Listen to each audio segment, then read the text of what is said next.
ಏನೆಂದರೆ ನಾವು ಮತ್ತು ಮಕ್ಕಳು ಉಪಯೋಗಿಸಿದ ಹಳೆಯ ಬಟ್ಟೆಗಳನ್ನು ಮರುಬಳಕೆ ಹೇಗೆ ಮಾಡಬೇಕು, ಕಾಲು ಕೆಳಗೆ ಮ್ಯಾಟ್ ಈ ಥರ ಆ ಬಟ್ಟೆ ಉಪಯೋಗಿಸಬಹುದೇ? ಈಗ ಹಳೆ ಬಟ್ಟೆಯನ್ನು ನೀವು ಉಪಯೋಗಿಸ್ಬೇಕು ಅಂದರೆ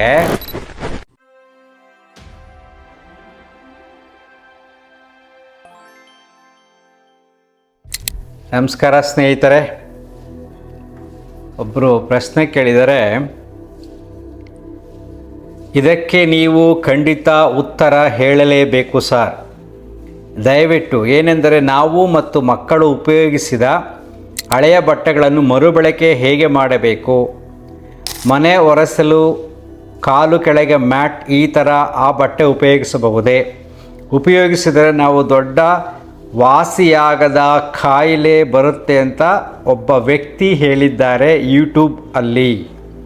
ದಯವಿಟ್ಟು ಇದರ ಬಗ್ಗೆ ವಿಡಿಯೋ ಮಾಡಿ ತಿಳಿಸಿ ದಯವಿಟ್ಟು ಸರ್ ಅಂತ ರಿಕ್ವೆಸ್ಟ್ ಮಾಡ್ಕೊಂಡಿದ್ದಾರೆ.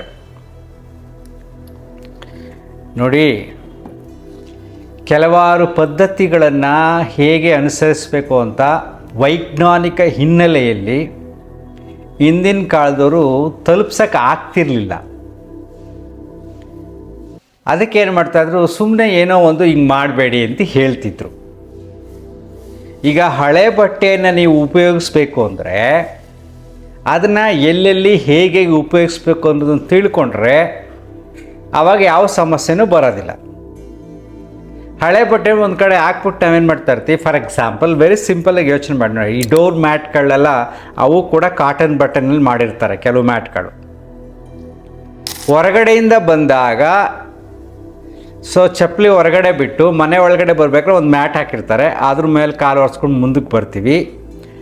ಅದಾದಮೇಲೆ ಸ್ನಾನದ ಮನೆಗೆ ಹೋಗ್ತೀವಿ, ಕಾಲು ತೊಳ್ಕೊತೀವಿ, ಅಲ್ಲೊಂದು ಮ್ಯಾಟ್ ಹಾಕಿರ್ತಾರೆ. ಇಲ್ಲಿ ಯೋಚನೆ ಮಾಡಬೇಕು, ಹೊರಗಡೆ ಬಂದಾಗ ಚಪ್ಪಲಿ ಬಿಟ್ಟಾದ್ಮೇಲೆ ಬರ್ತಕ್ಕಂಥ ಮ್ಯಾಟನ್ನು ನಾವು 2 ಸಾರಿ ಹೋಗಿದ್ರೆ, ಸ್ನಾನದ ಮನೆಯಿಂದ ಬರ್ತೀವಲ್ಲ ಮ್ಯಾಟು, ಅದನ್ನು 1 ಸಾರಿ ಒಗಿಬೋದು. ಅಂದರೆ ಕ್ಲೀನಾಗಿರಬೇಕು. ನೀವು ಡೋರ್ ಮ್ಯಾಟನ್ನು ಪದೇ ಪದೇ ಕ್ಲೀನ್ ಮಾಡಿಲ್ಲ ಅಂದರೆ ಅದರಲ್ಲಿ ಹೊರಗಡೆ ಬರೋದಿರ್ತಕ್ಕಂಥ ಧೂಳುಗಳು ಕ್ರಿಮಿಕೀಟಗಳು ಸೇರಿಕೊಂಡಿರುತ್ತೆ. ಆ ಕಾಲಲ್ಲೇ ಒಳಗಡೆ ಬರ್ತೀರ, ಸುಮ್ಮನೆ ಇರ್ತೀವಿ. ಆಗೇನಾಗುತ್ತೆ, ಸಣ್ಣ ಪುಟ್ಟ ಕಾಯಿಲೆಗಳು ಬರೋಕ್ಕೆ ಪ್ರಾರಂಭ ಆಗುತ್ತೆ. ಹಿಂದಿನ ಕಾಲದಲ್ಲಿ ಪ್ರತಿಯೊಬ್ಬರು ಹೊರಗಡೆ ಬಂದ ತಕ್ಷಣ ಕೈ ಕಾಲು ತೊಳ್ಕೊಂಡು ಮನೆಗೆ ಬರಬೇಕಾಗಿತ್ತು, ಬಾತ್ರೂಮ್ಗೆ ಹೋಗಿ.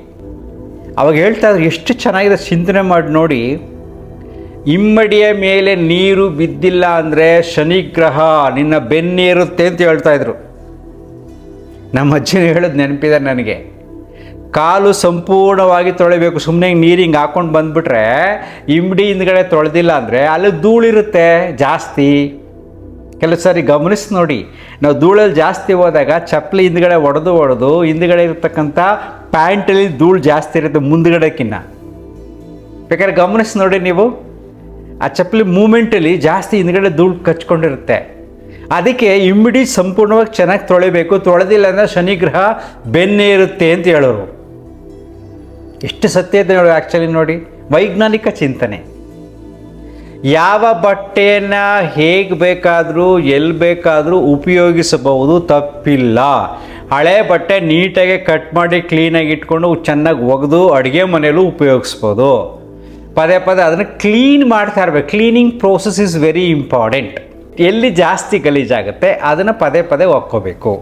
ಎಲ್ಲಿ ಕಡಿಮೆ ಗಲೀಜಾಗುತ್ತೆ 1-2 ದಿನ ಮಾಡೋ ದಿನಕ್ಕೆ ಹಿಂಗೆ ಡೇ ಬೈ ಡೇ ಅದನ್ನು ಒಗೆದು ಚೆನ್ನಾಗಿ ಒಣಗಿಸಿ ಉಪಯೋಗಿಸಿದರೆ ತಪ್ಪಿಲ್ಲ.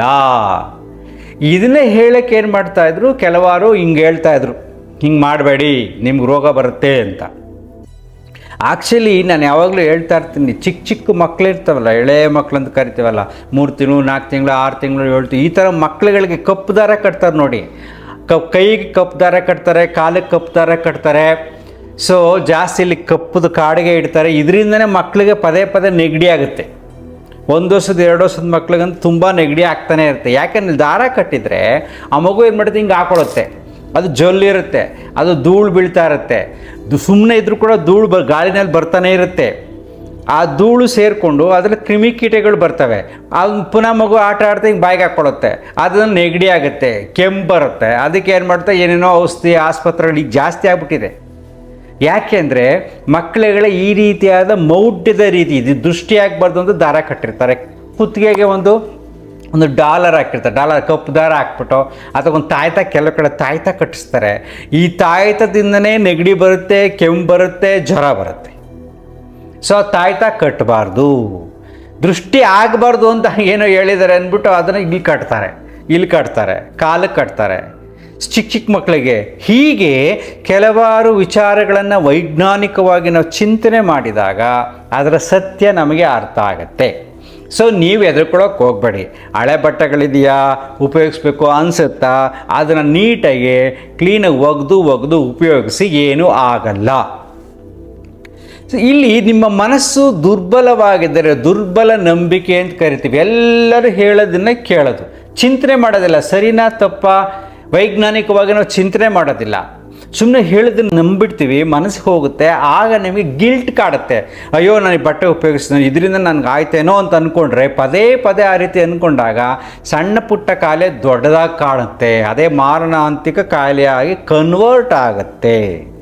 ನೋಡಿ, ಯಾಕೆಂದರೆ ನಿಮ್ಮದು ದುರ್ಬಲ ನಂಬಿಕೆ. ಎಲ್ಲರೂ ಹೇಳೋದನ್ನು ಸುಮ್ಮನೆ ನಂಬೋದು, ಚಿಂತನೆನೇ ಮಾಡೋಕ್ಕಾಗಲ್ಲ. ಸರಿನಾ ತಪ್ಪಾ ಯೋಚನೆ ಮಾಡಲ್ಲ. ನಿಮ್ಮ ಮನಸ್ಸು ಸ್ಟ್ರಾಂಗ್ ಆಗಿದ್ದರೆ ಆಗೇನು ಮಾಡ್ತೀರಿ? ಸೊ ಓಕೆ ಯೋಚನೆ ಮಾಡ್ತೀರಿ, ಅವ್ರು ಹೇಳೋದ್ದೆಲ್ಲ ಅವನು ಕಟ್ಕೋತಾನೆ ಬಿಟ್ಟಾಕಂತ ನಾವು ಬಿಟ್ಬಿಡ್ತೀವಿ ಅಲ್ವಾ? ಆವಾಗ ನಿಮ್ಗೇನೂ ಆಗೋದಿಲ್ಲ. ಬಟ್ ಅದು ಹಿಂದಿರ್ತಕ್ಕಂಥ ಚಿಂತನೆಯನ್ನು ನೀವು ಗಮನಿಸಬೇಕು. ಎರಡನೇದು, ಇದು ತುಂಬ ಮುಖ್ಯವಾದದ್ದು, ಕೆಲವಾರು ನಂಬಿಕೆಗಳನ್ನು ನಮ್ಮ ಮನಸ್ಸಿನಲ್ಲಿ ಬಿತ್ತಿರ್ತಾರೆ. ಚಿಕ್ಕ ಮಗುವಾಗಿದ್ದಾಗ ಮನೆಯಲ್ಲಿ ಅದು ಮಾಡಬಾರ್ದು, ಇದು ಮಾಡಬಾರ್ದು, ಅದು ಮಾಡಿದ್ರೆ ಕೆಟ್ಟಾಗುತ್ತೆ, ಇದು ಮಾಡಿದ್ರೆ ಕೆಟ್ಟದಾಗುತ್ತೆ ಅಂತ ಏನೇನೋ ವಿಚಾರಗಳನ್ನು ಮನಸ್ಸಿಗೆ ಬಿತ್ಬಿಟ್ಟಿರ್ತಾರೆ. ನೀವು ಅದ್ರ ಬಗ್ಗೆ ಚಿಂತನೆ ಮಾಡೋಕ್ಕೆ ಹೋಗಿರೋದೆಲ್ಲ ಅದನ್ನು ನಂಬಿಟ್ಟಿರ್ತೀರ. ಅದು ನಂಬಿದಾಗ ಅದ್ರ ವಿರುದ್ಧವಾಗಿ ನಾವೇನಾದರೂ ಬದಲಾಗಿ ಮಾಡೋಕ್ಕೆ ಹೋದಾಗ ಏನಾದರೂ ಹೆಚ್ಚು ಕಡಿಮೆ ಆಗಿ ಸಣ್ಣ ಪುಟ್ಟ ಕಾಯಿಲೆಗಳು ಪ್ರಕೃತಿ ಸಹಜವಾಗಿ ಬಂದರೆ ಇದರಿಂದನೇ ಬಂದಿದೆ ಅಂತ ನಾವು ಕನೆಕ್ಟ್ ಮಾಡ್ಕೊಂಡ್ಬಿಡ್ತೀವಿ. ಸೊ ನಮ್ಮ ಅಪ್ಪ ಅಮ್ಮ ಹೇಳಿದರು, ಅವರು ಗುರುಗಳು ಹಿಂಗೆ ಹೇಳಿದರು, ಅದನ್ನು ನಾನು ಫಾಲೋ ಮಾಡಿಲ್ಲ ಅನ್ನತಕ್ಕಂಥದ್ದು ಮನಸ್ಸಿಗೆ ಬಂದುಬಿಟ್ರೆ ಅದು ಕಾಯಿಲೆಯಾಗಿ ಕಾಡುತ್ತೆ. ಎಷ್ಟೊಂದು ಚೆನ್ನಾಗಿದೆ ಅಂದರೆ, ಎಷ್ಟೋ ನಂಬಿಕೆಗಳು ಸುಮ್ಮನೆ ಬಿತ್ತಿರೋದಷ್ಟೇ, ಅವ್ರಿಗೂ ಗೊತ್ತಿಲ್ಲ ಯಾರು ಇವರಪ್ಪನಿಗಳ ಅಪ್ಪ ಮಗನಿಗಳ ಇಷ್ಟನೇ. ನೋಡಿ, ಒಂದು ಸತ್ಯವನ್ನು ನೀವು ಅರ್ಥ ಮಾಡ್ಕೊಳ್ಳಿ, ಎಷ್ಟು ಸರಳವಾಗಿದೆ ಈ ಸತ್ಯ ಅಂದರೆ, ನಂಬಿಕೆಯ ಹೆಸರಿನಲ್ಲಿ ಕೆಟ್ಟದ್ದು ಒಳ್ಳೆಯದಂತ ಯೋಚನೆ ಮಾಡತಕ್ಕಂಥ ನಿರ್ಧಾರಗಳೇ ತಪ್ಪು. ಪ್ರಕೃತಿ ನಿಯಮದ ಅನುಸಾರವಾಗಿ ಎಲ್ಲಿ ಆರೋಗ್ಯವನ್ನು ಕಾಪಾಡ್ಕೋಬೇಕು, ಶುಚಿತ್ವ ಎಲ್ಲಿರಬೇಕು, ಆಹಾರ ನಿಯಮಗಳೇನಿರಬೇಕು, ಪಂಚಭೂತಗಳನ್ನು ಹೇಗೆ ಉಪಯೋಗಿಸ್ಕೋಬೇಕು ಅನ್ನತಕ್ಕಂಥ ಕಲೆಯನ್ನು ಸಹಜವಾಗಿ ಕಲ್ತಿದ್ರೆ ಸಾಕು. ನಿಮಗೆ ಬೇರೆಲ್ಲ ಅದು ಮಾಡಿದ್ರೆ ಕೆಟ್ಟಾಗುತ್ತೆ, ಇದು ಮಾಡಿದ್ರೆ ಕೆಟ್ಟ ಶಾಸ್ತ್ರಗಳನ್ನು ಹೇಳ್ತಾ ಇರೋದು ನಾನು ಅನ್ನತಕ್ಕಂಥ ಅಭಿಪ್ರಾಯವನ್ನೇ ತಲೆಯಿಂದ ಮೊದಲು ತೆಗೆದು ಬಿಸಾಕಿ. ಮಾಧ್ಯಮಗಳಲ್ಲಿ ಬರತಕ್ಕಂಥ ಯಾವುದೇ ರೀತಿಯಾದ ಈ ರೀತಿ ಇದು ಮಾಡಿದ್ರೆ ಕೆಟ್ಟದಾಗತ್ತೆ, ಇದು ಮಾಡಿದ್ರೆ ಒಳ್ಳೆಯದಾಗತ್ತೆ ಅಂತ ಯಾರ್ಯಾರು ಏನೇನು ಹೇಳ್ತಾರೋ ಅದನ್ನು ಹೆಚ್ಚಿಗೆ ಸ್ಟ್ರಾಂಗ್ ಮನಸ್ಸಿಲ್ಲದೆ ಇರತಕ್ಕಂಥವ್ರು ಕೇಳಕ್ಕೆ ಹೋಗಬೇಡಿ. ಯಾಕೆ ನಿಮ್ಗೆ ಅನಲೈಸ್ ಮಾಡತಕ್ಕಂಥ ಮೆಂಟಲ್ ಕೆಪಾಸಿಟಿ ಇರೋದಿಲ್ಲ. ನಿಮ್ಗೆ ಅನಲೈಸ್ ಮಾಡಿ ಅರ್ಥ ಮಾಡಿಕೊಳ್ಳುವ ಶಕ್ತಿ ನಿಮಗಿದ್ದರೆ ಆಗಬೇಕಾದ್ರೆ ಕೇಳಿ, ಯಾವ ಸಮಸ್ಯೆನೂ ಇಲ್ಲ. ಕೆಲಸ ಜ್ಯೋತಿಷ್ಯ ಪ್ರೋಗ್ರಾಮ್ ಬಂದಾಗ ನಾನು ಫ್ರೀ ಇದ್ದರೆ ಆವಾಗ ಕುಳಿತುಕೊಂಡು ನೋಡ್ತಾ ಇರ್ತೀನಿ, ಎಷ್ಟು ಬಂಡಲ್ ಹೊಡಿತಾರೆ, ಇದರಲ್ಲಿ ಎಷ್ಟು ಸತ್ಯ ಇದೆ ಅಂತ. ಇನ್ನೊಬ್ಬ ಯಾವುದೋ ಬಗ್ಗೆ ದೇವ್ರು ಬಂದ್ಬಿಟ್ಟು ದೇವ್ರ ಥರ ಮಾತಾಡ್ತಿರ್ತಾರೆ, ಆಗಲೂ ಅದನ್ನು ನಾನು ಪ್ರೋಗ್ರಾಮ್ ನೋಡ್ತಾ ಇರ್ತೀನಿ. ಹೆಂಗೆ ಮಾತಾಡ್ತೇನೆ, ಹೆಂಗೆ ಮೋಡಿ ಮಾಡ್ತಾರೆ, ಜನಗಳು ಹೆಂಗೆ ಬಲಿ ಬೀಳ್ತಾರೆ ಅನ್ನೋದನ್ನು ಚಿಂತನೆ ಮಾಡ್ತೀನಿ ನಾನು. ಬಿಕಾಸ್ ಅದನ್ನು ನೋಡಿದ್ರೆ ನನಗೆ ಹೆಂಗೆ ಐಡಿಯಾ ಬರುತ್ತೆ. ಅವ್ರ ಮಾತುಗಳನ್ನು ನಾನು ಕೇಳ್ತೀನಿ. ಎಷ್ಟೋ ಮೌಢ್ಯ ಬಿತ್ತುವ ವಿಡಿಯೋಗಳನ್ನು ನಾನು ನೋಡ್ತೀನಿ. ಅಂದರೆ ಮನುಷ್ಯನ ಮನಸ್ಸಿನ ಮೇಲೆ ಹೇಗೆ ಇವರು ಆಕ್ರಮಣ ಮಾಡ್ತಾರೆ ಅನ್ನೋದನ್ನು ಅರ್ಥ ಮಾಡ್ಕೋಬೇಕಾದ್ರೆ ಅದನ್ನು ನೋಡಬೇಕು. ನೋಡಿದ್ರೆ ಸುಮ್ಮನೆ ನಾವು ಮಾತಾಡೋಕ್ಕೆ ಆಗೋದಿಲ್ಲ. ಸೊ ಈ ಬಿತ್ತಿದ ನಂಬಿಕೆಗಳು, ಎಷ್ಟೋ ನಂಬಿಕೆಗಳು ಚಿಕ್ಕದನ್ನ ನಿಮ್ಮ ಮನೆಯಿಂದ ಬಂದಿರತಕ್ಕಂಥ ನಂಬಿಕೆಯ ಹೆಸರಲ್ಲಿ, ದೇವರ ಹೆಸರಲ್ಲಿ, ಶಾಸ್ತ್ರದ ಹೆಸರಲ್ಲಿ ಏನು ಹೇಳ್ತಾರೋ ಅದ್ರ ಬಗ್ಗೆ ತಲೆ ಕೆಡಿಸ್ಕೊಬೇಡಿ. ಆಳವಾಗಿ ಹೋಗ್ಬಿಟ್ಟಿರುತ್ತೆ. ಅದನ್ನು ತೆಗೆದಾಕಬೇಕು ಅಂದರೆ ಸರಳ ಸೂತ್ರಗಳು. ಎಷ್ಟಪ್ಪ ಅಂದರೆ, ಜಸ್ಟ್ ಬಿಲೀವ್ ಇನ್ ನೇಚರ್. ಪ್ರಕೃತಿಯನ್ನು ನಂಬಿ, ನಿಮ್ಮನ್ನು ನೀವು ನಂಬ್ರಿ. ಸೊ ಏನಾರು ಶಾಸ್ತ್ರ ನಿಮ್ಗೆ ಕನ್ಫ್ಯೂಸ್ ಮಾಡುತ್ತೆ ಅಂದರೆ ಸರಳ ಸೂತ್ರ ಕೊಡ್ತೀನಿ. ಬರೀ ಮಾತಾಡಿದ್ರೆ ಪ್ರಯೋಜನ ಇಲ್ಲ. ಸರಳ ಸೂತ್ರ ಅಂದರೆ ನನ್ನ ಇರುವಿಕೆಗೆ ಕಾರಣವಾದ ಈ ಗಾಳಿ, ಇದೇ ಭಗವಾನ್ ಬುದ್ಧ ಹೇಳಿದ್ದು. ಆ ಗಾಳಿಯನ್ನು ಸುಮ್ಮನೆ ಗಮನಿಸಿ, ಉಸಿರಾಟವನ್ನು ಗಮನಿಸಿ, ಇದನ್ನು ಆನಾಪಾನ ಧ್ಯಾನ ಅಂತ ಕರೀತಾರೆ. ಅದನ್ನು ಗಮನಿಸ್ತಾ ಇರಿ, ಒಂದು 10 ನಿಮಿಷ 15 ಸುಮ್ಮನೆ ಗಮನಿಸೋದು. ಒಳಗಡೆ ಹೋಗುತ್ತೆ, ಹೊರಗಡೆ ಬರುತ್ತೆ. ಶಾಂತವಾಗಿ ಗಮನಿಸಿ, ಮನಸ್ಸನ್ನು ಶಾಂತಗೊಳಿಸಿ, ದೇಹಕ್ಕೆ ವಿಶ್ರಾಂತಿಯನ್ನು ಒದಗಿಸಿ, ಪೂರ್ತಿ ದೇಹ ಸಡಿಲ ಬಿಡಿ, ಅದನ್ನು ಗಮನಿಸ್ತಾ ಹೋಗಿ. ಮೊದಲನೇದು. ಎರಡನೇದು, ನಿಮ್ಮ ಮನಸ್ಥಿತಿಯನ್ನು ಗಮನಿಸಿ. ಮನಸ್ಥಿತಿನ ಎಷ್ಟು ಸೊಗಸಾಗಿ ಗಮನಿಸಬೇಕು ಅಂದರೆ, ಕಳೆದೋದ ಘಟನೆ ಬಗ್ಗೆ ಕೊರಗಬೇಡಿ, ಮುಂದಿನ ಬಗ್ಗೆ ಭಯ ಪಡಬೇಡಿ, ವರ್ತಮಾನದಲ್ಲಿ ಬದುಕಿ. ವರ್ತಮಾನದಲ್ಲಿ ಮನಸ್ಥಿತಿ ದೇಹಸ್ಥಿತಿಯನ್ನು ಗಮನಿಸಿ. ದೇಹಕ್ಕೆ ಒಳ್ಳೆ ವ್ಯಾಯಾಮ ಮಾಡಿ, ಒಳ್ಳೆಯ ಆಹಾರ ಕೊಡಿ, ಒಳ್ಳೆ ನಿದ್ರೆ ಕೊಡಿ. ದೇಹ ಹಗುರವಾಗಿದೆಯಾ ಯೋಚನೆ ಮಾಡಿ, ಲವಲವಿಕೆಯಿಂದ ಇದೆಯಾ ಯೋಚನೆ ಮಾಡಿ. ರಾತ್ರಿ ಮಲಗಿದ ತಕ್ಷಣ ಚೆನ್ನಾಗಿ ನಿದ್ರೆ ಬರುತ್ತಾ ಯೋಚನೆ ಮಾಡಿ. ಆಗ ಮನಸ್ಸು ನಿರಾಳವಾಗಿದೆ ಅಂತ ಅರ್ಥ. ಮನಸ್ಸಿನಲ್ಲಿ ಸ್ವಲ್ಪ ಒತ್ತಡಗಳಿದ್ರೂ ಕೂಡ, ಮನಸ್ಸಿನಲ್ಲಿ ನೆಗೆಟಿವ್ಸ್ ತುಂಬಿಕೊಂಡಿದ್ರು ಕೂಡ ನಿಮಗೆ ಅಷ್ಟು ಸರಾಗವಾಗಿ ನಿದ್ರೆ ಬರೋದಿಲ್ಲ. ಸೊ ನಿದ್ರೆ ಮಾಡುವುದನ್ನು ಅರ್ಥ ಮಾಡಿಕೊಂಡ್ರೆ ಸಾಕು, ನಿಮ್ಮ ಮನಸ್ಸು ಹೇಗಿದೆ ಅಂತ ನಿಮಗೆ ಅರ್ಥ ಆಗಿಬಿಡುತ್ತೆ.